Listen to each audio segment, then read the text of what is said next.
This call is now being recorded. Good evening everyone. तो जैसा कि आप सभी को पता है, हम यहाँ पे ले रहे हैं ऑनलाइन क्लासेस। किस क्लास के लिए? तो वो है 10th क्लास के लिए। किस सब्जेक्ट की? तो वो है मैथ की, जिसमें हमने आपके 6 चैप्टर का रिवीजन स्टार्ट कर दिया है। तो चलिए करते हैं बिना किसी देरी के इसको शुरू। हमने पिछली क्लास में डिस्कस किया था कि अगर किन्हीं दो त्रिभुजों को समरूप कहना है, सिमिलर कहना है, तो उसके लिए कुछ क्राइटेरिया होते हैं, कुछ कसौटियां होती हैं समरूपता की, जो कि सर्वांग समता से कुछ कुछ मिलती भी है और कुछ कुछ अलग भी होती है। ठीक है, जैसे कि आपको पता है कि सर्वांग सम और समरूपता दोनों अलग चीजें होती हैं, इसी तरह से इनकी कसौटियां भी थोड़ी अलग भी होती हैं और कुछ कुछ सेम भी होती हैं। जैसे कि अगर आपको किन्हीं दो त्रिभुजों को समरूप प्रूव करना है, तो आपके पास कसौटियां हैं कि आप या तो उन त्रिभुजों के तीनों कोण बराबर करवा दो किसी तरह से, तो उसमें आपकी कसौटी लग जाएगी एंगल एंगल एंगल समरूपता। अगर तीन कोण भी नहीं बराबर करवा पा रहे तो कम से कम कोई दो कोण बराबर कर दो, तो भी आपकी लग जाएगी समरूपता ए।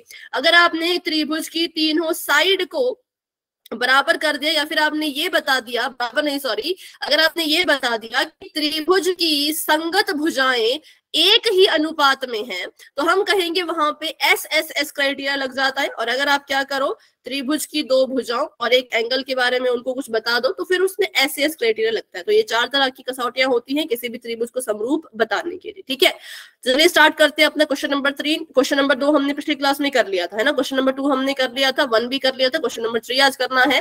क्वेश्चन नंबर 3 में आपको फिगर नहीं दी है, तो फिगर आपको खुद बनानी पड़ेगी। समलंब ABCD, जिसमें AB समांतर है DC के और इसके विकर्ण दे रखे हैं AC और BD, जो O पे प्रतिच्छेद कर रहे हैं।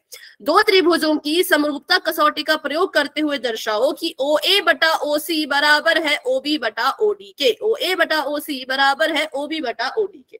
सबसे पहले हमें कहा है कि ABCD समलंब है, तो समलंब बना लेते हैं। अब सब हमने जो है वो पिछले 6.2 में भी समलंब बनाया था और अभी भी हमने एक समलंब बना दिया।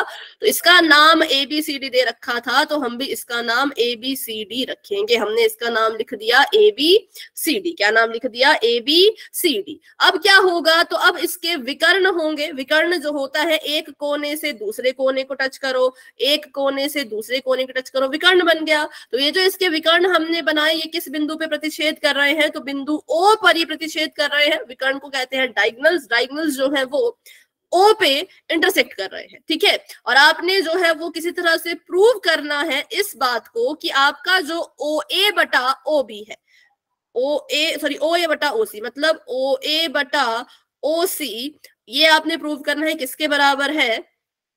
OB बटा OD।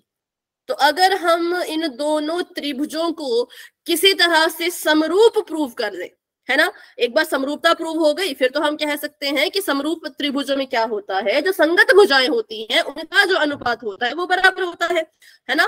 तो हम क्या करेंगे, हम यहाँ पे त्रिभुज AOB और त्रिभुज DOC को जो है वो समरूप प्रूव करेंगे, और उसको समरूप प्रूव कर दिया तो ऑटोमेटिकली ये चीज भी प्रूव हो जाएगी। तो चलिए सबसे पहले लिख लेते हैं कि हमें दिया क्या क्या है। तो हमें दे रखा है ABCD एक समलंब है, और ABCD अगर एक समलंब है तो इसका मतलब ये होगा कि इसकी जो ये ऑपोजिट साइड्स हैं ये एक दूसरे के समांतर होंगी। ठीक है, एक दूसरे के क्या होंगी भाई? समांतर होंगी। तो हम लिख सकते हैं कि AB is parallel to CD।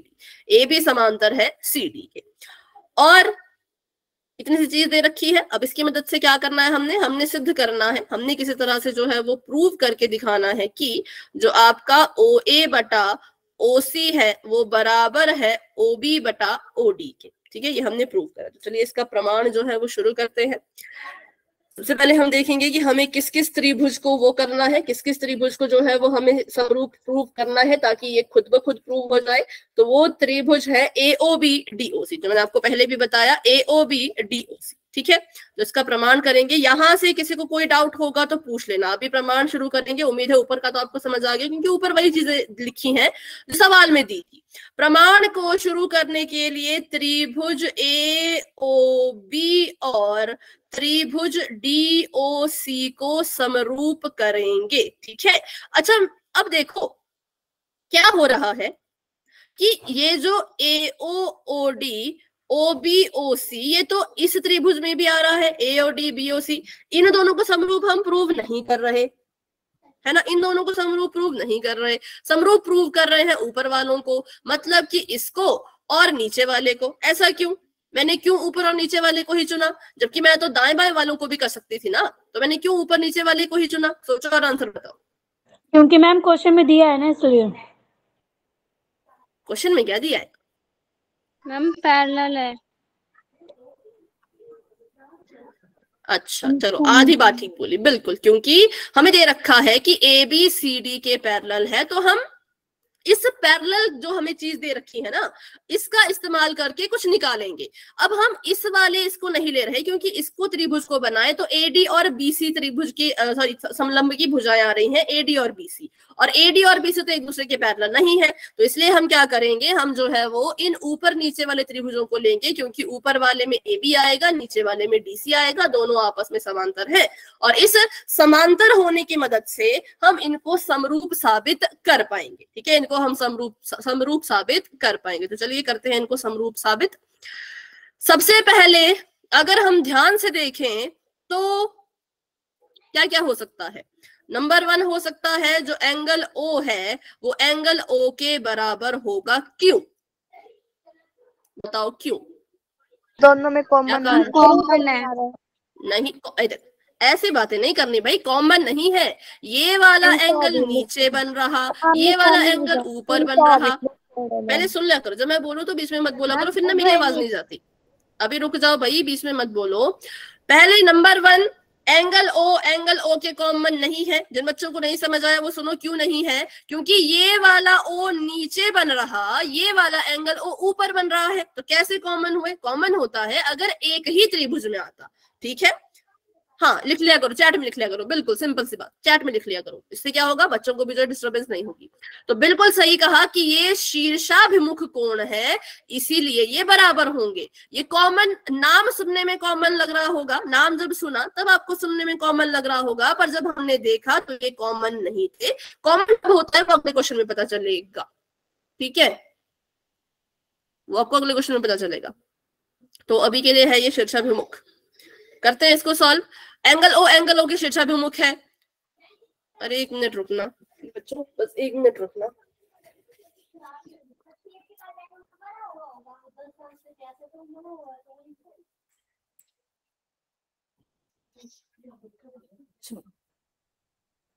अभी करते हैं इसको सॉल्व।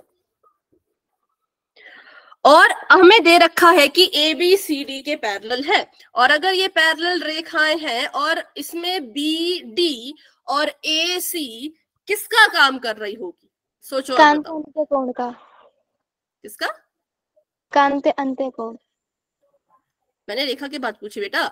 AC और BD किसका काम कर रही है? डायगोनल का, प्रतिच्छेद करने का। देखो AB रेखा ये इसके समांतर, एक रेखा यहां से आ रही है, एक रेखा इधर से आ रही है। क्या कहते हैं इस रेखा को? तिर्यक रेखा। तिर्यक रेखा, बिल्कुल। तो ये काम कर रही है तिर्यक रेखा का। तो हमें पता है तिर्यक रेखा क्या करती है।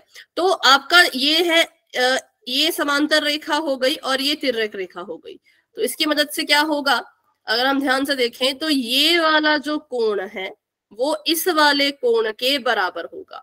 मतलब जो एंगल B है वो बराबर हो जाएगा एंगल D के।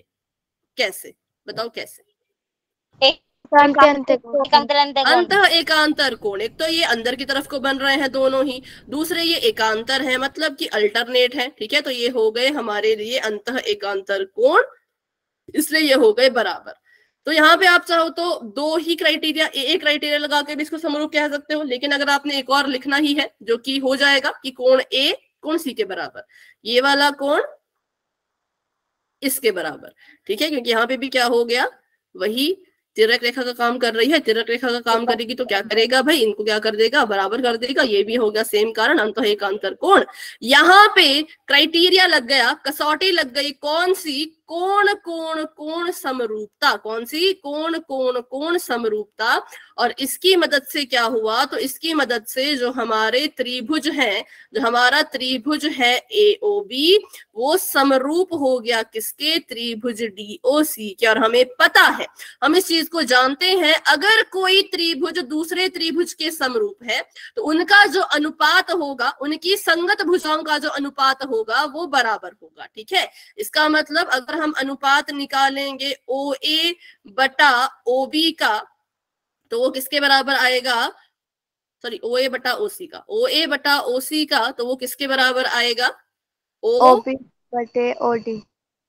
ये होता है, मतलब अगर कोई चीज समरूप है तो उसके संगत भुजा बराबर होगी। जैसे अगर देखो ओ ए ऊपर लिख रखी है और इसका अनुपात ओसी के साथ और इसका अनुपात इसके साथ, ठीक है, ये क्या हो जाएंगे, समानुपाती हो जाएंगे, या यूं कहें तो बराबर हो जाएंगे। ठीक है, तो अगर किसी को इसे नोट करना है तो कर लो फटाफट से, फिर हम बढ़ते हैं अपने अगले क्वेश्चन की तरफ। नोट कर लिया है। ठीक है,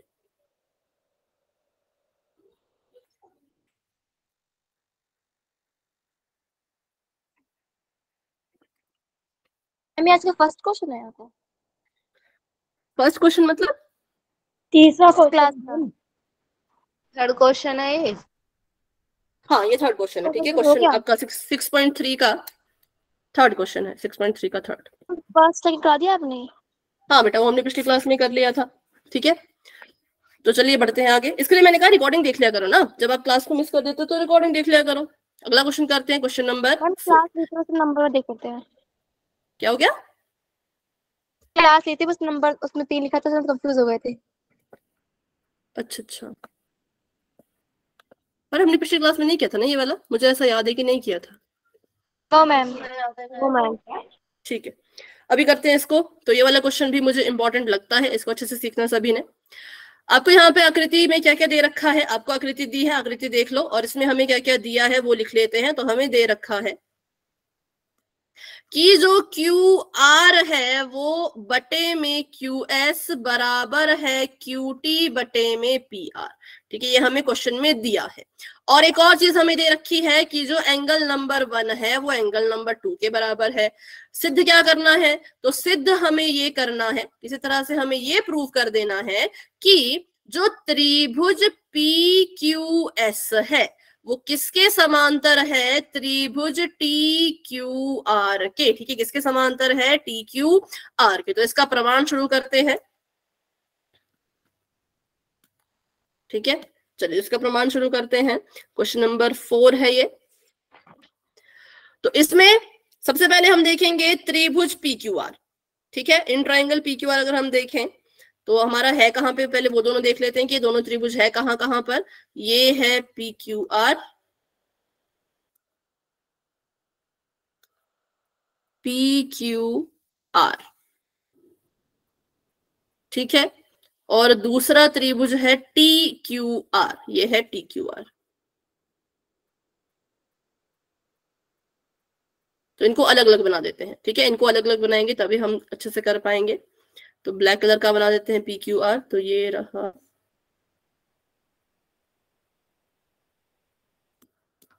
पी क्यू आर, और इसे थोड़ा सा बड़ा बना देते हैं हम टी क्यू आर को।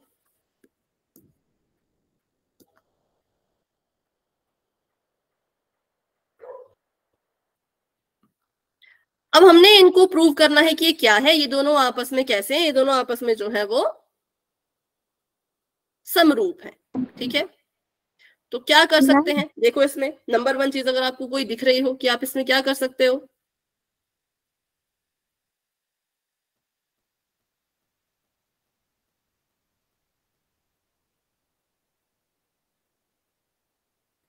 QR कॉमन है दोनों में। Ma'am angle 1 and angle 2 common है, कॉमन नहीं इक्वल है। ओ सॉरी पी Given क्यू है एस ये। बोला था मैंने, गलत किया शायद, है ना, पी क्यू एस बोला था, रुको ध्यान से पढ़ा नहीं, पी क्यू आर नहीं, पी क्यू एस को। ठीक है, पी क्यू एस को हमने प्रूव करना है इसके। देखो बुक में पी क्यू एस लिखा है ना। यस जी मैम। हाँ, तो मैंने आर गलत लिखा, आर नहीं, तो आर कॉमन फिर नहीं आ पाएगा हमारा, मतलब आर जो हमारी ये है पी क्यू एस और टी क्यू आर, ये आ जाएगा एस। ठीक है, तो हमने इसको प्रूव करना है। पहले हम देख लेते हैं कि हमें जो इन्फॉर्मेशन दी है उससे हमें क्या क्या पता चल रहा है। तो आपको जो इन्फॉर्मेशन दी है वो PQR के बारे में दी है कि PQR में क्या हो रहा है। PQR को अगर हम देखें, PQR को अगर देखो प्रूव करना है PQS और TQR को। फिर से रिपीट करती हूँ, प्रूव करना है कि PQS TQR के बराबर है। लेकिन आपको जो कोण दे रखे हैं, जो आपको कोण नंबर 1 और कोण नंबर 2 दे रखा है, ये कहाँ दे रखा है, किस त्रिभुज में दे रखा है, तो PQR में दे रखा है। किस में दे रखा है, PQR में। तो त्रिभुज PQR में क्या हुआ, जो कोण नंबर 1 था वो कोण नंबर 2 के बराबर है, क्वेश्चन में दिया है। अब ये जो हमें चीजें दी होती हैं, इससे क्या निकलता है, इससे एक पॉइंट निकलता है कि आपके जो इक्वल एंगल्स की ऑपोजिट साइड्स है, ठीक है, इक्वल एंगल्स की जो ऑपोजिट साइड है, मतलब कि यहाँ पे एंगल है Q1 और यहाँ पे एंगल है 2, इन दोनों की ऑपोजिट जो साइड है वो भी बराबर होती हैं। मतलब एंगल 1 के ऑपोजिट देखो कौन सी साइड है, एंगल 1 के सम्मुख कौन सी रेखा है, उसका नाम बताओ बुक में फिगर देख के। एंगल 1 के सम्मुख सीधे PQR त्रिभुज की कौन सी भुजा है, PQR त्रिभुज की कौन सी भुजा है, एंगल 1 के बिल्कुल सामने, एंगल 1 के बिल्कुल सामने कौन है, PR। PR, ठीक है। और एंगल 2 के बिल्कुल सामने कौन सी भुजा है, QP। QP या PQ कह लो, ठीक है, QP या PQ कह लो। तो ये हमने इसकी मदद से निकाला। हमें 2 कोण बराबर दिए थे, लेकिन हमने क्या किया, हमने कोण की मदद से भुजा बराबर निकाल दी। क्यों, इसको लिख लेना कि समान कोणों के सम्मुख भुजाएं, समान कोणों की सम्मुख भुजाएं बराबर होती हैं। समान कोणों की सम्मुख भुजाएं, उल्टी लिख सकते हो, इंग्लिश वाली लिख सकते हैं, opposite sides of equal angle is also equal. समान कोणों की सम्मुख भुजाएं बराबर होती हैं, ठीक है। तो यहां से हमने इसको प्रूव कर दिया।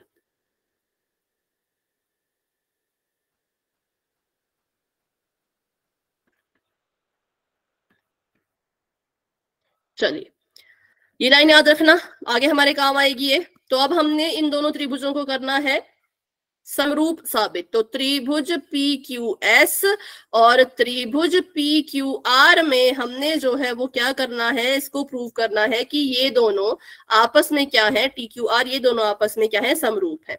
तो अब यहाँ पे अब बताओ कि इनमें कॉमन क्या है। अब देखो जरा क्या चीज कॉमन आएगी दोनों में, क्यों कॉमन है दोनों में, क्यों कॉमन आएगा, कोण क्यों कॉमन आएगा, तो इसको बोलते हैं कॉमन। पीछे वाले क्वेश्चन में जो हमने देखा था कोण, वो कॉमन नहीं था, लेकिन इस वाले क्वेश्चन में कॉमन है। तो इसको भी बिल्कुल ध्यान से देखो क्यों कॉमन है, क्योंकि ये चीजें आपको पता होनी चाहिए, डिफरेंस इनके बीच में पता होना चाहिए, ठीक है।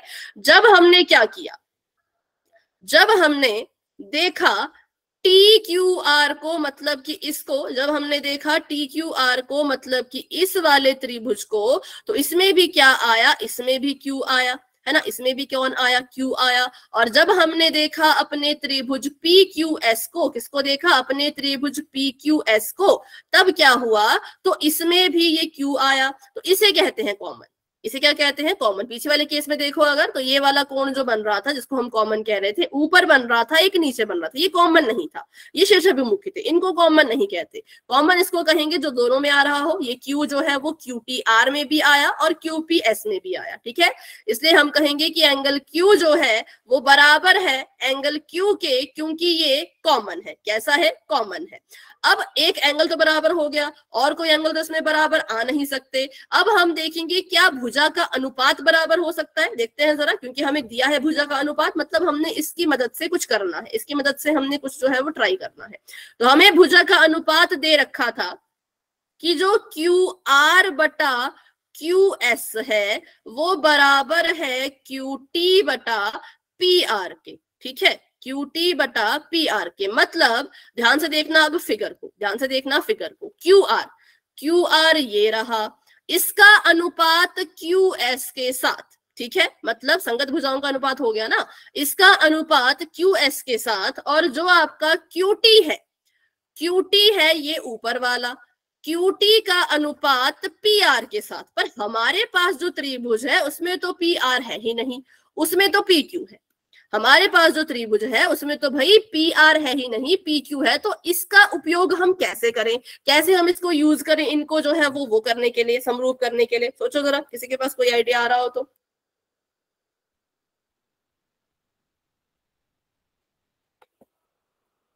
मैम वॉइस रुक रही है बार बार।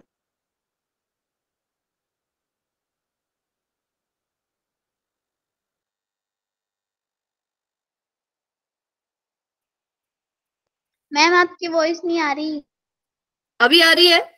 मैम आपकी वॉइस नहीं आ रही। अभी आ रही है मेरी आवाज?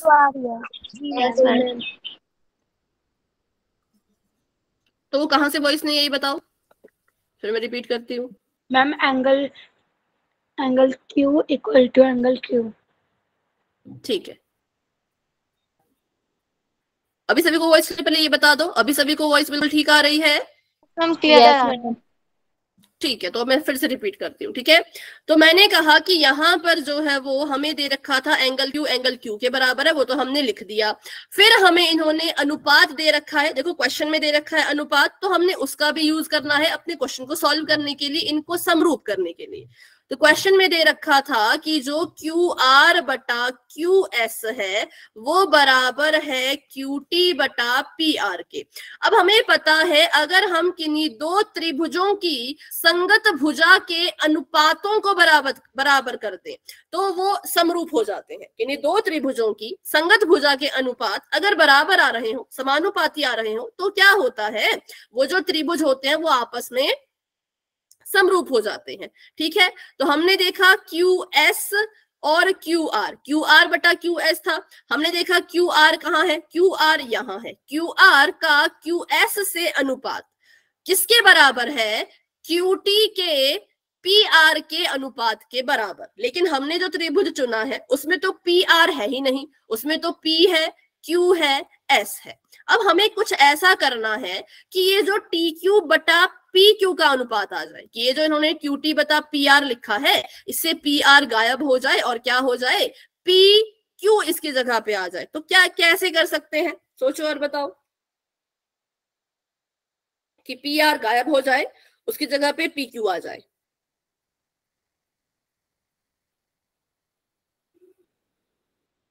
पूरा क्वेश्चन देखो ऊपर से नीचे तक, कुछ तो किया है हमने इसमें अभी जिससे पी आर हट जाएगा। मैम जी आपने P R equal to P Q किया है।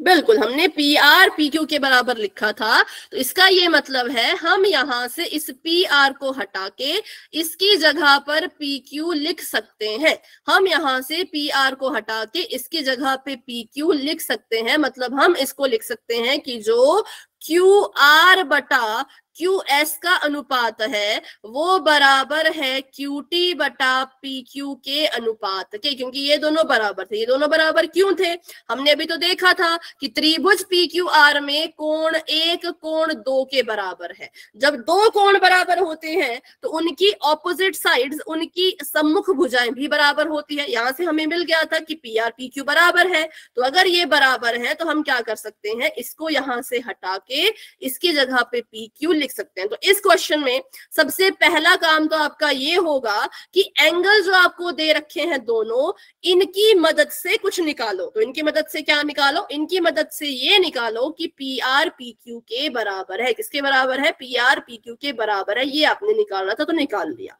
पहले निकाल लिया है। तो अब हमें बाद में ये काम में आया है ना, कि हमने यहां से ये अनुपात भी हमें क्वेश्चन में दिया था ऑलरेडी। हमने क्या किया, हमने पी आर को हटा के उसकी जगह पे पी क्यू लिख दिया। और आप देख सकते हो क्या हो गया, इस यहाँ पर पी क्यू लिखने से इन दोनों त्रिभुजों की संगत भुजाओं का अनुपात बराबर आ गया। Q R upon Q S बराबर आ गया T Q upon P Q के।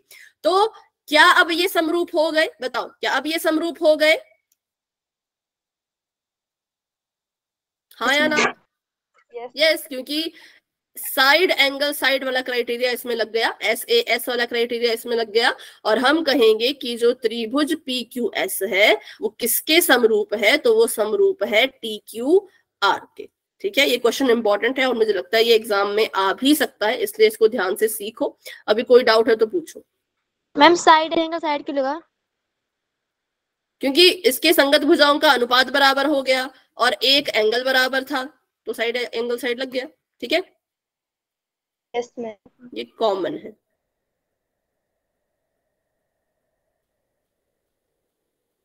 चलो तो आगे बढ़ते हैं। बस इसमें इसका ध्यान रखना भाई कि आपको जो एंगल 1 2 दिया है उसकी मदद से पी आर बराबर पी क्यू निकालना पड़ेगा। फिर आगे चल के इस अनुपात में पी आर को हटा के पी क्यू लिखना पड़ेगा, तभी जाके जो है वो ये समरूप होंगे, अदरवाइज ये समरूप नहीं हो सकते। अगर आप ये प्रूव नहीं कर पाए कि पी आर पी क्यू के बराबर है तो आप पी आर को हटा नहीं पाओगे, पी आर को नहीं हटा पाए तो फिर ये भी प्रूव नहीं हो पाएगा। तो चलिए फिर बढ़ते हैं अपने अगले क्वेश्चन की तरफ। तो अगला क्वेश्चन हमारे पास कुछ इस तरह का है।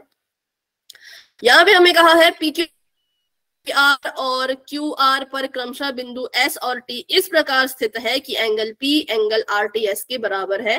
तो पहले तो एक त्रिभुज बनाना पड़ेगा, तो पहले त्रिभुज बना देते हैं और उसको जो है वो नाम दे देते हैं। ठीक है, त्रिभुज बना देते हैं और इसको जो है वो नाम दे देते हैं पी क्यू आर का, क्योंकि हमें बोला है कि क्वेश्चन में बोला है पी क्यू आर है। तो ये है पी, ये है क्यू, ये है आर।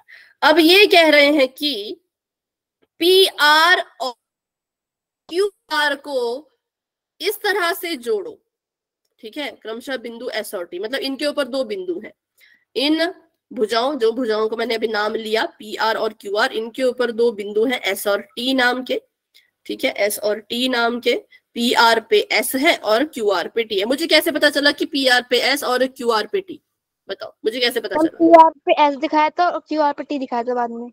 मैम पी आर क्रमश है क्यू आर पे, इसलिए पी आर पे पहले एस आ जाएगा और क्यू आर पे टी।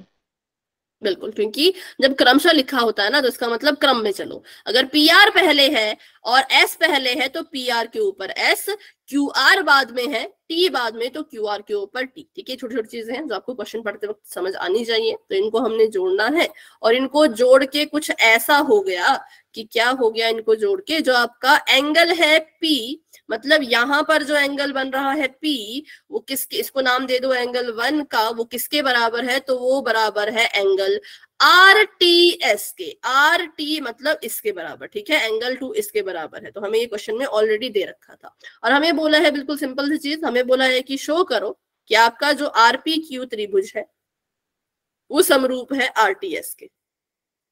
अब बस इसका नाम बदल दिया, बाकी है ये सिंपल। आर पी क्यू क्या है? पी क्यू आर ही तो है, तो मतलब बड़ा वाला त्रिभुज, और आर टी एस क्या है? अंदर छोटा वाला त्रिभुज। ये एक दूसरे के समरूप है, ये आपने प्रूव करना है। तो इसमें जो आपको दिया है उसी का इस्तेमाल करेंगे। हमें गिवन है, हमें दे रखा है कि ये जो एंगल पी है ये एंगल टी के बराबर है। हम लिख सकते हैं एंगल पी बराबर एंगल आर टी एस, ये हमें दे रखा था। एंगल पी को हमने एंगल 1 कहा, एंगल आर को सॉरी एंगल टी को हमने एंगल 2 कहा। तो हम कहेंगे ये कॉमन है, उभयनिष्ठ है, तो ये बराबर होंगे। कॉमन है, सॉरी हाँ मैं हर कुछ लिख रही हूँ, कॉमन नहीं, ये बराबर है, ये दिया है। हाँ ये कॉमन नहीं है, इनको कॉमन मत लिखना, बहुत बड़ी गलती करोगे। ये कहाँ बना है, ये कहाँ बना है, कैसे कॉमन होगा? तो मैंने गलत बोल दिया, कॉमन नहीं है, ये बराबर है, तो इसको लिख दो कि दिया है। ये दोनों बराबर है, कैसे पता चला? तो हमें इन्होंने क्वेश्चन में बोला था, इसलिए ये गिवन है। अब देखो और कोई एंगल जो एक दूसरे के बराबर आ रहा हो, नाम देखो R P Q R T S, R P Q R T S, R दोनों में आ रहा है। ठीक है, तो अगर छोटे वाले त्रिभुज को देखेंगे तब भी इसमें एंगल आर आएगा, छोटे वाले त्रिभुज को देखेंगे तब भी इसमें एंगल आर आएगा, यही वाला एंगल आर, कोई और एंगल आर नहीं आ रहा। इसी वाले पॉइंट पे जो एंगल बन रहा है आर, वही आ रहा है। ठीक है, और अगर बड़े वाले त्रिभुज को देखोगे तब भी क्या होगा, जो कोण आर है वो इसमें आएगा। बड़े वाले त्रिभुज को देखोगे तब भी जो ये कोण आर है ये इसमें आएगा। छोटे वाले में भी आ रहा है, बड़े वाले में भी आ रहा है, तो मतलब ये कॉमन है, इसे कॉमन कहेंगे। ठीक है, इसे क्या कहेंगे? इसे कॉमन कहेंगे। तो हम कहेंगे एंगल आर बराबर एंगल आर, क्योंकि ये क्या है? ये कॉमन है। जो मैं ऊपर कॉमन लिख रही थी, ऊपर वाला कॉमन नहीं था, ये कॉमन था, क्योंकि ये दोनों बार आएगा। छोटे वाले त्रिभुज को देखोगे तब भी, बड़े वाले त्रिभुज को देखोगे तब भी। अब इसमें सर्वांग सम तो प्रूव करना नहीं है, इसमें प्रूव करना है समरूप। तो समरूप कहता है कि कोई से दो एंगल भी बराबर हो जाए तो भी वो समरूप हो जाता है। तो ए समरूपता की मदद से हमने प्रूव कर दिया कि हमारा जो ट्रायंगल था RPQ वो समरूप है किसके, त्रिभुज RTS के। किसी को इस क्वेश्चन में कोई भी डाउट तो पूछो, ये क्वेश्चन आ सकता है आपको बिल्कुल 1 नंबर में या 2 नंबर में, ठीक है, 1 नंबर में या 2 नंबर में। तो चलो फिर बढ़ते हैं आगे क्वेश्चन नंबर 6 की तरफ।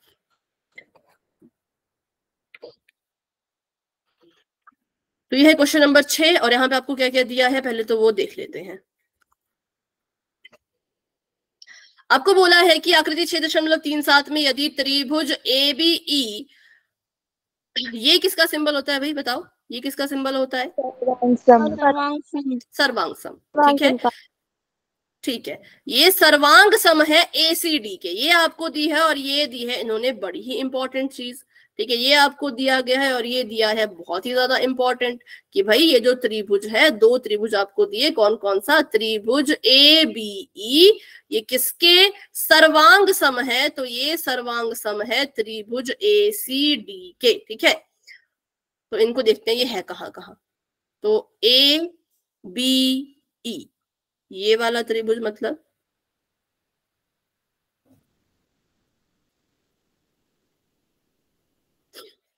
ये सर्वांग सम है किसके, ACD मतलब इस वाले त्रिभुज के, ठीक है।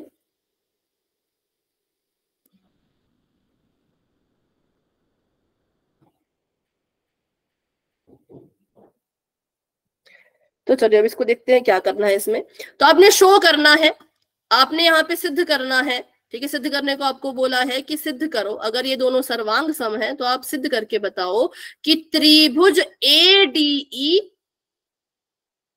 समरूप है त्रिभुज ABC के, ठीक है। सर्वांग समता वाला देख लिया, इन दोनों को अच्छे से देख लिया। अब देखते हैं कि प्रूव किसको किसको करना है, ठीक है। अब देखते हैं कि प्रूव किसको किसको करना है। तो आपने ये दर्शाना है कि आपका जो त्रिभुज है ADE नाम का, मतलब कि ये वाला जो त्रिभुज है ये किसके समरूप है, तो ये समरूप है इस पूरे बड़े वाले त्रिभुज के। किसके समरूप है, इस पूरे बड़े वाले त्रिभुज के। कौन सा वाला, तो ये छोटा सा। ये सभी को क्लियर हुआ क्या प्रूव करना है? Yes ma'am. ये दोनों क्या Yes, है, ma'am. समरूप है, ठीक है, समरूप है। तो चलो इसको प्रूव करने के लिए बढ़ते हैं अब आगे। अब इस्तेमाल किसका करना है, जो चीज आपको क्वेश्चन में दिया बस उसी का इस्तेमाल करो, और तो कुछ इस्तेमाल कर नहीं सकते। तो प्रमाण के लिए सबसे पहले हमें दे रखा था कि त्रिभुज ABE जो है वो क्या है, वो सर्वांग सम है किसके, त्रिभुज ACD के। तो जब भी आपको कोई चीजें सर्वांग सम दी होती है, ध्यान रखना जैसा त्रिभुज का नाम लिखा है उसको चेंज मत करना। पहले ABE लिखा है तो ABE ही लिखो, और अगर ACD लिखा है तो ACD ही लिखो, ठीक है। ADC मत लिख देना गलती से भी, A बराबर है, हाँ उसको बाद में देखेंगे। पहले जो सर्वांग सम है इससे क्या क्या निकलेगा वो देखो, क्योंकि देखो एंगल तो बराबर कर दिया आपने, वो तो चलो दिख गया हमें कि एंगल A बराबर है, पर और भी तो कुछ करना पड़ेगा ना। तो उसको प्रूव करने के लिए या उसको साबित करने के लिए इसकी मदद तो चाहिए, तो इसकी मदद ले लेते हैं पहले।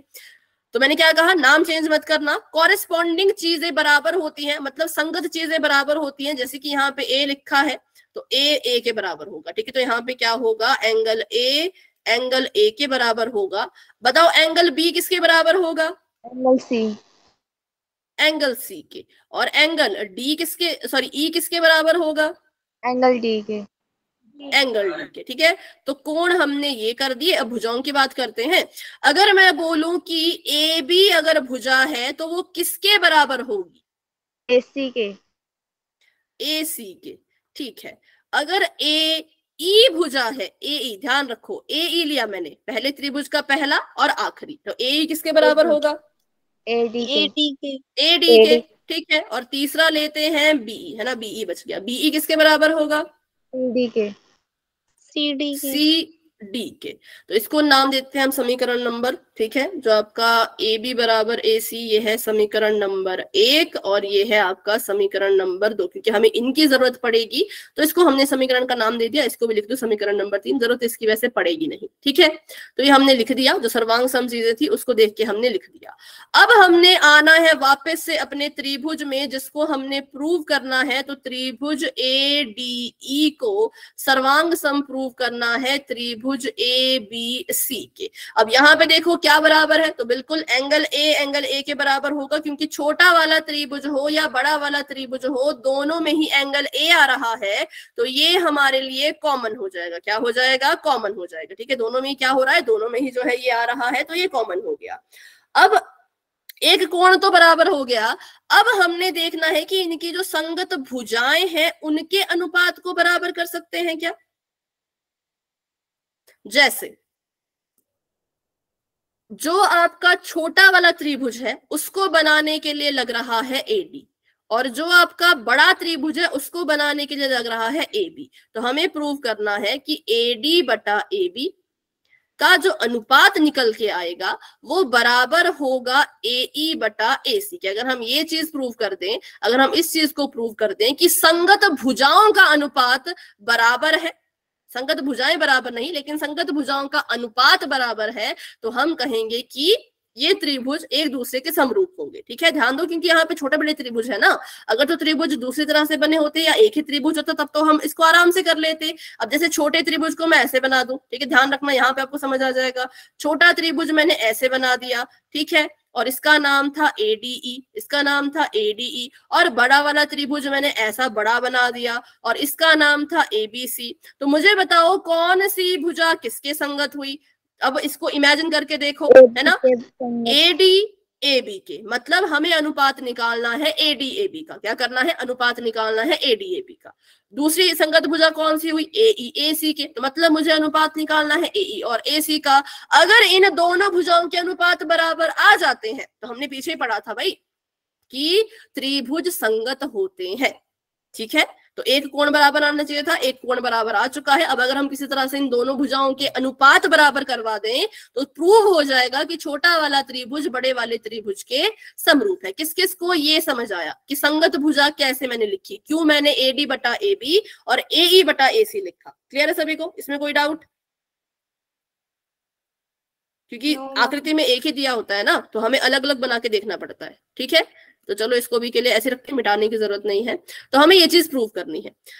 अब इसको कैसे प्रूव करें? तो इसको प्रूव करने के लिए आएगी हमारे समीकरण काम, ए बी बटा एई और एसी बटा सॉरी ए डी बटा ए बी, क्या किया मैंने, ए डी बटा ए बी और एई बटा एसी। ठीक है, तो पहले तो इन दो समीकरणों को लेंगे हम, समीकरण नंबर 1 और 2। समीकरण नंबर 1 और 2 को अगर मैं लूं तो अभी ये मैंने लिखे हैं ऐसे, ए बी बराबर ए सी के और ये लिखा है मैंने ए ई बराबर ए डी के। तो ठीक है, तो मुझे इनको भाग करना है, भाग करके मेरा ये अनुपात में आ जाएगा। लेकिन अनुपात ध्यान से देखो, मुझे चाहिए एडी बटा एबी, तो इसका मतलब ये इस तरफ होना चाहिए, है ना। ध्यान से समझो इस बात को। अगर मैं इनको भाग कर दूं, जैसे हम क्या करेंगे, हम यहाँ पे इन दोनों को डिवाइड कर देंगे। इनको डिवाइड करने से क्या हो जाएगा, ऐसा आ जाएगा ए बी बटा ए ई बराबर में ए सी बटा ए डी, पर मुझे चाहिए था ए डी बटा में ए बी और ए ई बटा में ए सी, तो ये ऐसा नहीं आ रहा था। तो इसको ऐसा बनाने के लिए क्या करना पड़ेगा, कुछ ना कुछ तो करना पड़ेगा ना, क्वेश्चन को ऐसे छोड़ तो नहीं सकते। तो अगर मैं बस इसको आगे पीछे कर दूं, मैं यहाँ पे लिख दूं ए सी बराबर ए बी, ठीक है, ए सी बराबर ए बी, और इसको मैं क्या लिख सकती हूँ, ए बटा ए डी को, ए बी का ए डी से चाहिए, इसको ऐसे लिखते हैं, चलो ए डी बटा ए डी। किस किस को ये समझ आया? मैंने कुछ नहीं किया, मैंने बस इनको आगे पीछे किया। बताओ, इसको पहले लिख दिया, इसको बाद में लिख दिया, फर्क तो कुछ पड़ता नहीं, पहले लिखो चाहे बाद में लिखो, अपनी मर्जी है। ठीक है, इसको मैंने बस आगे पीछे लिख दिया। अब इनको भाग करते हैं, तो इसको हमने नाम दिया था समीकरण नंबर 1 का और इसको हमने नाम दिया था समीकरण नंबर 2 का। समीकरण नंबर 2 को समीकरण नंबर 1 से भाग देने पर, समीकरण नंबर 2 को समीकरण नंबर 1 से भाग देने पर, अब जो भाग देता है वो नीचे आता है और जो भाग हो रहा होता है वो ऊपर चला जाता है। तो ये आ जाएगा AE बटा AB किसके बराबर, AD बटा AB। ओहो, AE बटा AC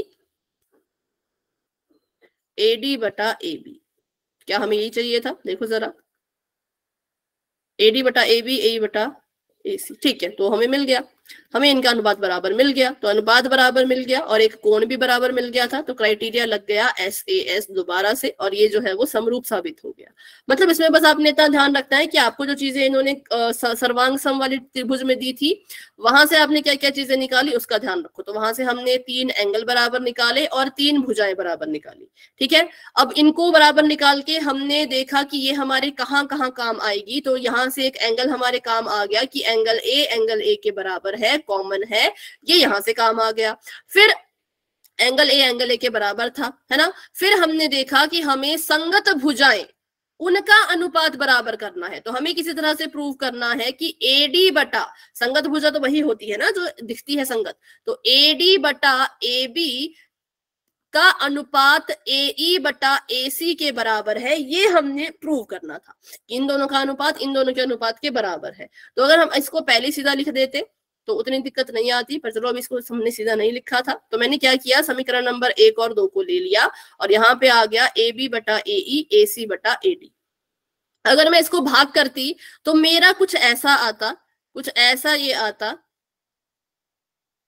कि AB बटा AE बराबर आता AC बटा AD के, कुछ ऐसा ये आता। पर ऐसा तो मुझे नहीं चाहिए था, मुझे तो कुछ और चाहिए था। तो जैसा मुझे चाहिए उसको उसकी तरह बनाने के लिए मैंने कुछ नहीं किया, मैंने बस AB की जगह पे AC लिख दिया और AC की जगह पे AB लिख दिया, जो कि हम कर सकते हैं। आप 5 बराबर 2 लिखो, 2 बराबर 5 लिखो, है तो दोनों बराबर ही ना, दोनों में कुछ फर्क तो पड़ेगा नहीं, तो इसलिए आगे पीछे इनको हम लिख सकते हैं, ठीक है। तो मैंने बस आगे पीछे लिख दिया। फिर मैंने क्या किया, समीकरण नंबर 2 को समीकरण नंबर 1 से भाग कर दिया। भाग देने वाला नीचे आता है तो AC भाग, देखो समीकरण नंबर 1 भाग दे रहा है ना, तो AC और AB बटे के नीचे आ जाएंगे और जो भाग हो रहे होते हैं वो ऊपर होते हैं, तो AE बटा AD ऊपर रह जाएंगे, ठीक है। तो बस इसमें इतना ही था और कुछ नहीं था। AE बटा AC, AC ने भाग किया AE को और AB ने भाग किया AD को, और हमारा आंसर आ गया, जो हमें चाहिए था वो हमें मिल गया। तो इसका भी अगर स्क्रीनशॉट लेना चाहते हो तो ले सकते हो, बाकी इसमें भी कोई डाउट है तो अभी के अभी पूछ लो। ये है SAS क्राइटेरिया लग गया इसमें कि हमारी जो 2 साइड थी उनका अनुपात, और एक हमारा कोण कैसा है, कोण बराबर है और अनुपात समानुपाती है, ठीक है। क्वेश्चन नंबर 6 था ये। अब करते हैं क्वेश्चन नंबर 7। इसका स्क्रीनशॉट ले लिया या इसको नोट डाउन कर लिया तो भाई टाइप कर दो। Yes ma'am. ठीक है,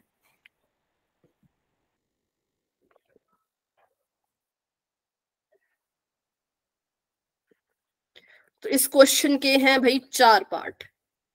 तो पहले तो इस आकृति को देखते हैं और जो जो दे रखा है वो यहाँ पे लिख लेते हैं। तो हमें यहाँ दिया है, क्या क्या दिया है, D बराबर 90 डिग्री, त्रिभुज ABC में शीर्ष लंब है AD और CE, ठीक है। AD और CE क्या है, शीर्ष बिंदु, सॉरी शीर्ष बिंदु नहीं, शीर्ष लंब। शीर्ष लंब को लंब समझ सकते हो। अच्छा, जो लंब होता है वो क्या करता है, अगर मैं कह रही हूँ कि ये लंब है तो वो क्या करेगा, एक आधार को 2 भागों में बांटेगा। ठीक है, नहीं नहीं नहीं, वो लंब थोड़ी होता है, वो तो समद्विभाजक होता है। मैम एक रेखा पर 90 डिग्री का कोण बनाता है। बिल्कुल 90 डिग्री का कोण बनाएगा, ठीक है। तो AD भी शीर्ष लंब है और CE भी शीर्ष लंब है, तो इसने इस तरफ 90 अंश का कोण बनाया है, तो इस तरफ भी 90 अंश का कोण ही बनेगा। ठीक है, अब जैसे एक लंब होता है ना, ये आपका लंब है, अगर इधर 90 बन रहा है तो इधर भी 90 ही बनेगा, फिर रैखिक युग्म बन गया तो 180 आ गया, है ना। तो दोनों तरफ 90-90 बनता है। ऐसा मत सोचना कि अगर आपने किसी रेखा पे लंब डाला है, आपने किसी रेखा पे लंब डाला है तो एक तरफ 90 बनेगा, दूसरी तरफ कोण ही नहीं बनेगा, जी नहीं, दोनों तरफ 90 बनेंगे। ठीक है, दोनों तरफ। तो अभी देखते हैं यहाँ पर एंगल डी के अगर इस तरफ बन रहा है 90, तो इस तरफ भी जो है वो 90 डिग्री बनेगा और इस तरफ भी जो है वो 90 डिग्री बनेगा। ठीक है, अब देखते हैं हमने क्या क्या करना है। तो नंबर 1 पार्ट आपको दे रखा है कि प्रूव करो जो त्रिभुज AEP है, जो त्रिभुज AEP है वो समरूप है किसके, त्रिभुज CDP के, त्रिभुज CDP के। तो इस क्वेश्चन में कुछ नहीं करना है, बस त्रिभुज देखने आने चाहिए। त्रिभुज देखने आ गए तो क्वेश्चन तो यूं ही सॉल्व हो जाएगा। ठीक है, सबसे पहले बात कर रहे हैं ये AEP, तो A यहाँ, E यहाँ, P यहाँ। ठीक है, ये AEP त्रिभुज है, किसके समरूप करना है, CDP के। तो ये रहा CDP, ठीक है, ये रहा CDP। तो देखो और बताओ क्या क्या कर सकते हो आप इसमें, ध्यान से देख लो, किसी बात की कोई जल्दी नहीं है और आराम से सोच के बताओ। क्या हो गया, 90 degree is equal to 90 degree. ठीक है, एंगल D एंगल E के बराबर। अब कोशिश यहाँ पे ये करनी है कि इनका पूरा पूरा नाम लिखो। जब इस क्वेश्चन को करोगे ना तो कोशिश ये करनी है कि कोण का पूरा नाम लिखो। कैसे लिखते हैं, तो जो आपका एंगल D है इसको लिखेंगे हम एंगल CDP। क्या लिखेंगे, एंगल CDP बराबर है एंगल PEA के, PEA के। ठीक है, और क्यों है बराबर, क्योंकि दोनों ही 90-90 डिग्री के हैं। चलिए और बताइए, और कुछ आपको इसमें दिख रहा हो, angle P is equals to angle P, क्यों, वर्टिकली ऑपोजिट एंगल है। बिल्कुल वर्टिकली अपोजिट एंगल है, या फिर यूं कहें तो शीर्षाभिमुख कोण है। इसमें मत कॉमन कह देना, इसमें मत कह देना कि कॉमन है। ठीक है, शीर्षाभिमुख है। शीर्षाभिमुख कोण बनते कब है, जहां पे भी ऐसा क्रॉस बन गया, समझ जाओ जो कोण बने, समझ जाओ जो कोण बने वो शीर्षाभिमुख बने। जहां पे भी क्रॉस बन गया वहां पे शीर्षाभिमुख आ गया। तो यहाँ पे भी क्रॉस बन रहा था तो यहाँ पे भी जो ये वाला कोण है इस वाले कोण के शीर्षाभिमुख होगा। ठीक है, तो एंगल P के बराबर आ गया। ये दोनों चीजें आ चुकी हैं, तो इसका मतलब ये दोनों त्रिभुज क्या हो गए, एक दूसरे के समरूप। कौन सी कसौटी लग गई, एंगल वाली, सिर्फ AA। ठीक है, ओनली AA। तो हमने कहा एंगल जो था CDP वो बराबर है एंगल APE के, या नहीं AEP है ना, क्योंकि E पे कोण बना है ना, तो AEP के, क्योंकि दोनों ही 90-90 डिग्री के हैं।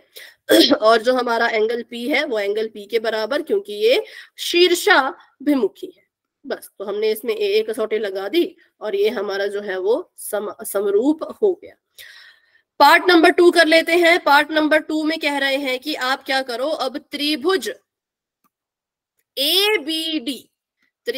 ABD को समरूप करके बताओ त्रिभुज CBE के। तो चलिए ढूंढते हैं इनको, कहाँ पे त्रिभुज है ये हमारे।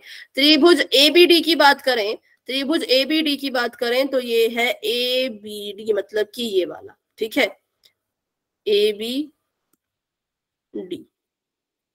एक ये वाला त्रिभुज और दूसरा कौन सा, CBE।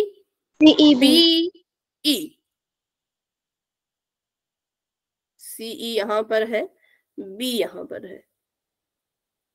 अगर ध्यान से देखें तो एक कोण बन रहा है इधर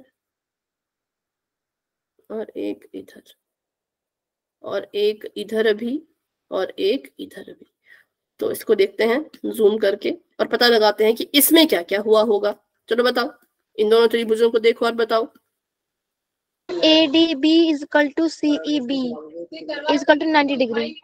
त्रिभुज ADB, ठीक है, मतलब ये वाला जो कोण है वो किसके बराबर बोला, त्रिभुज CEB के इक्वल टू 90। रुको एक मिनट, इसको ब्लैक कलर भी कर दीजिए तभी समझ आएगा, नहीं तो लाल ही दिख रहा है पूरा। मतलब ये ब्लैक का भी है। ठीक है, ये वाली जो लाइन है ये ब्लैक वाले त्रिभुज की भी है और लाल वाले की भी है। तो इस त्रिभुज में हाँ जो ये वाला कोण था ये किसके बराबर है, लाल वाले कोण के इसके बराबर। ये सभी को समझ आया? ये वाला एंगल ब्लैक में बन रहा है और ये वाला एंगल रेड में बन रहा है। ठीक है, तो ब्लैक और रेड त्रिभुज में ये दोनों एंगल बराबर थे, तो लिख दिया ADB बराबर है CEB, क्योंकि दोनों किस डिग्री के हैं, दोनों जो है वो 90 डिग्री के हैं। और बताओ और क्या दिख रहा है इसमें? बी कॉमन बी हो गया, एंगल बी। हाँ, एंगल बी के बराबर है क्योंकि कॉमन है। देखो ना, लाल वाले में भी कोण बी बनेगा और काले वाले में भी कोण बी बन रहा है, तो ये कॉमन है। तो इसलिए हमने कह दिया कि इसमें भी दो चीजें कॉमन आ गई। एक हमारा एंगल आ गया ADB बराबर है कोण CEB के, क्योंकि दोनों ही 90 डिग्री के हैं। और दूसरा हमारा एंगल बी बराबर है एंगल बी के, क्योंकि ये कॉमन है। ठीक है, दोनों के पास है। तो बस हमने ये लिख दिया। कॉमन को हिंदी में लिखते हैं उभयनिष्ठ, लिखना चाहो तो लिख सकते हो, कॉमन लिखना चाहो तो कॉमन भी लिख सकते हो। तो चलो फिर आगे बढ़ते हैं, थर्ड पार्ट कर लेते हैं इसका। टाइम है अभी? हाँ टाइम है। थर्ड पार्ट इसका कर लेते हैं। तो थर्ड पार्ट ने कहा कि त्रिभुज AEP को समरूप प्रूव करके बताओ किसके, ADB के। AEP को समरूप करके बताओ किसके, तो ADB के। देखते हैं कहां पे दोनों त्रिभुज AEP ए कहां है, AEP ये वाला है ना? यस फिर से रिपीट हो गया ये वाला त्रिभुज, पहले भी आया था फिर से आ गया। और ADB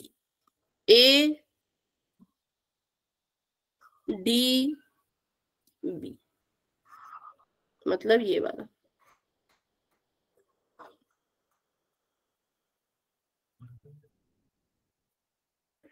तो इसमें देखो एक कोण यहाँ बन रहा है, एक कोण यहाँ। 90 बन गया दोनों।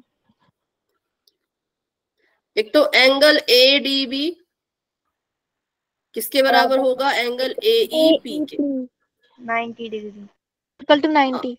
और A कॉमन है, एंगल common ए है कॉमन दोनों में। एंगल।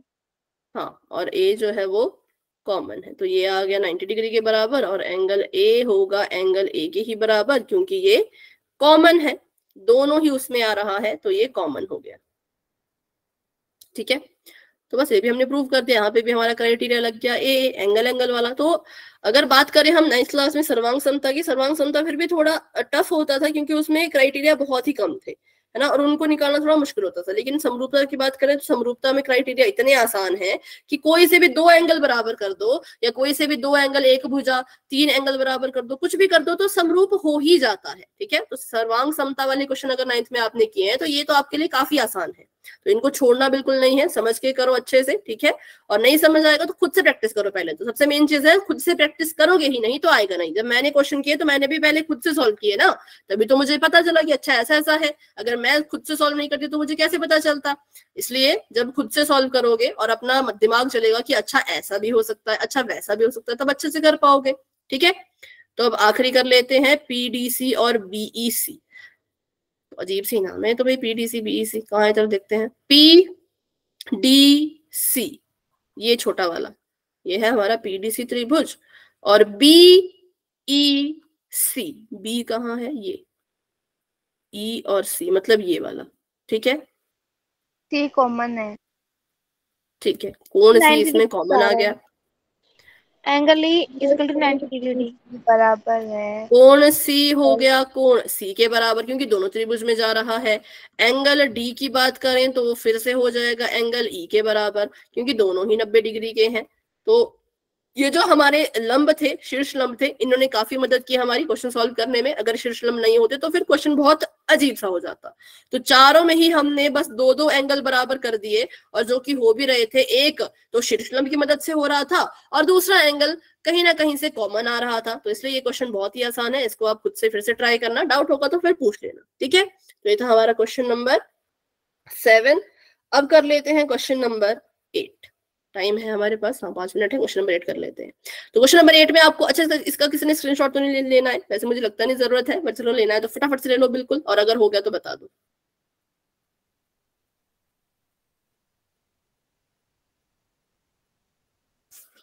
हो गया? चलो तो अगला क्वेश्चन भी करते हैं, छोटा सा ये जल्दी हो जाएगा। एक समांतर चतुर्भुज बनाओ।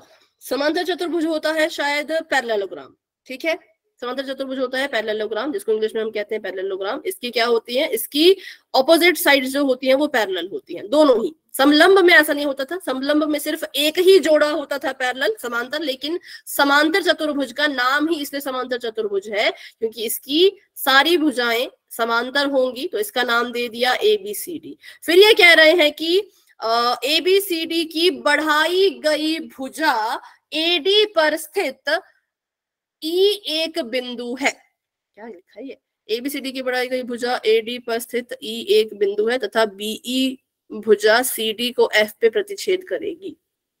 ये कह रहे हैं कि AD से एक भुजा को बढ़ाओ, मतलब इस भुजा को बढ़ाओ। तो चलो इसको बढ़ाते हैं, कहां तक बढ़ाओ? E तक, ठीक है, इसको बढ़ाया, कहां तक बढ़ाओ? E तक।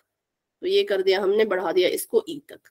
अब E एक बिंदु है तथा BE भुजा, देखो नाम दिया, ऐसा नहीं कहा कि B से भुजा लाओ, बस नाम दे दिया BE, तो समझ जाओ कि B और E भी आपस में मिलेंगे। BE एक भुजा है, किस पे प्रतिच्छेद कर रही है? तो प्रतिच्छेद कर रही है बिंदु F के ऊपर। तो आपने बताना है, बस आपको ये चीजें दे रखी थी, आपने बताना है कि त्रिभुज ABE क्या है। त्रिभुज ABE समरूप है CFB के। तो फटाफट से देख लेते हैं इन त्रिभुजों को पहले, तो बाकी बातें बाद में करेंगे। ABE त्रिभुज है हमारा ये वाला ABE, ठीक है, और CFB त्रिभुज देखें तो CFB है ये वाला। ये दोनों त्रिभुज एक दूसरे के समांतर है, समांतर नहीं सॉरी समरूप है, ये हमने बताया। सबसे पहले जो हमें चीजें दे रखी हैं उसकी मदद से सॉल्व करेंगे। हमें दे रखा है कि ये एक समांतर चतुर्भुज है, तो यहां से हम कहेंगे कि हमारा जो AB है वो CD के समांतर और हमारा जो AE है वो किसके समांतर? BC के, क्योंकि ऑपोजिट साइड समांतर होती हैं, ये वाली इसके, ये वाली इसके। बस इस रेखा को बढ़ा दिया, बढ़ा दी तो इसका मतलब थोड़ी इधर उधर को मुड़ जाएगी, इसको बढ़ाएंगे तब भी तो समांतर ही रहेगी ना। तो अब ये समांतर रेखा है दोनों, और ये इसका काम करेगी, तो ये काम करेगी तिर्यक रेखा का। तो बताओ इसकी मदद से हम क्या कर सकते हैं? कोण B जो है एंगल E कोण E के बराबर होगा। हाँ, पर हरा वाला कोण भी, ठीक है, जो दूसरा वाला त्रिभुज है ना ग्रीन कलर का, उसका B लेना और काले वाले का E लेना, तभी तो दोनों में बराबर हो पाएगा, है ना। हरे वाले का B और काले वाले का E बराबर है। तो हमने यहाँ से प्रूव कर दिया एक चीज को कि ये तिर्यक रेखा का काम कर रही है, और कोण B जो है वो कोण E के बराबर है। क्यों बराबर है? क्योंकि ये अंतः एकांतर कोण है। कैसे कोण है? अंतः एकांतर कोण है, अल्टरनेट इंटीरियर एंगल है। और नंबर 2 हम कह सकते हैं कि angle A is equal to, angle A जो है वो बराबर है एंगल C के। कैसे कह सकते हैं बताओ? मैंने कैसे कह दिया कि AC के बराबर है? मैम ये तो 90 डिग्री का बन रहा है। नहीं, पैरेललोग्राम ऐसा होता है, देखो पैरेललोग्राम ना ऐसा होता है, ऐसा टेढ़ा टेढ़ा सा होता है, ठीक है। पैरेललोग्राम सीधा नहीं होता, थोड़ा सा टेढ़ा सा होता है, लेकिन हाँ इसमें एक खूबी होती है। अब इसके लिए आपको आनी चाहिए इसकी प्रॉपर्टी, पैरेललोग्राम की प्रॉपर्टी, मतलब समांतर चतुर्भुज के गुण। समांतर चतुर्भुज का गुण कहता है कि जो ऑपोजिट एंगल्स होते हैं वो बराबर होते हैं। सम्मुख कोण, जिनका मुंह एक दूसरे की तरफ है, सम्मुख कोण बराबर होते हैं। Opposite angles are equal in parallelogram. इन समांतर चतुर्भुज क्या होते हैं? सम्मुख कोण बराबर होते हैं, जो उल्टे कोण होते हैं वो एक दूसरे के बराबर होते हैं। तो यहाँ से हमने निकाल दिया जो एंगल C है वो एंगल A के बराबर है। यहाँ पे लग गई हमारी कसौटी AA वाली, और हमने इसको क्या प्रूव कर दिया? तो समरूप साबित कर दिया। इस फिगर को ध्यान से देखो, बिल्कुल ध्यान से देखो, ठीक है। तो इसका मैं कलर चेंज करूं क्योंकि हरा और काला बिल्कुल सेम ही दिख रहा है। तो इस वाले त्रिभुज को देखा था हमने, और इस वाले त्रिभुज को भी देखा था, इधर वाले को, ठीक है। तो यह ध्यान रखना, यहाँ पे जो कोण देखा हमने, एक देखा लाल वाले त्रिभुज का, ये वाले त्रिभुज का देखा कोण B, और इस वाले त्रिभुज का देखा कोण E। ये दोनों बराबर थे क्योंकि ये दोनों अंतः एकांतर कोण है। और ये लाल वाले त्रिभुज का C, काले वाले त्रिभुज का A, ये भी बराबर है क्योंकि ये ऑपोजिट एंगल्स हैं समांतर चतुर्भुज के। समांतर चतुर्भुज के ऑपोजिट एंगल्स बराबर होते हैं, इसलिए हमने जो है वो इसको सॉल्व करके इसका आंसर निकाल दिया, ठीक है। हमें दिया नहीं था कि ये समांतर है, लेकिन फिर से वही चीज ना, अगर आपको समांतर चतुर्भुज की प्रॉपर्टीज पता है तो ये सॉल्व कर पाओगे। तो इसलिए 9th क्लास में इन चीजों को भी पढ़ लो, ठीक है, कि यहाँ पे लिखा नहीं था कि AE जो है वो BC के समांतर है, पर हमें पता है क्योंकि समांतर चतुर्भुज की ऑपोजिट साइड्स, उल्टी भुजाएं एक दूसरे के समांतर होती है। ठीक है, तो अगर समांतर थी तभी अंतः एकांतर कोण हुए, अगर समांतर नहीं होती तो अंतः एकांतर भी नहीं कह पाते।